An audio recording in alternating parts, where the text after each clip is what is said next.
Hi, and welcome to Travels with Sheila, as well as Central Park in New York. Somehow in creating this, it's been a full day of traipsing around in snow, but somehow you're getting the initial version of all these images, and then the ones where I was able to better center images. So, anyway, we have Central Park in the snow after the state of emergency and the blizzard forecast.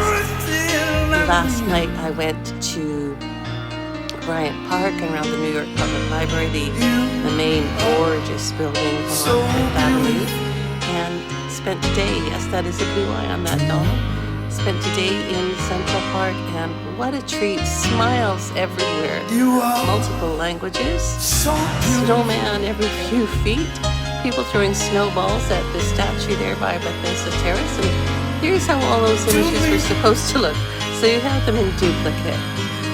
I hope you enjoy these, and you are so Instagram and wherever you are, whether you have snow or sunshine today, hope you have a terrific day.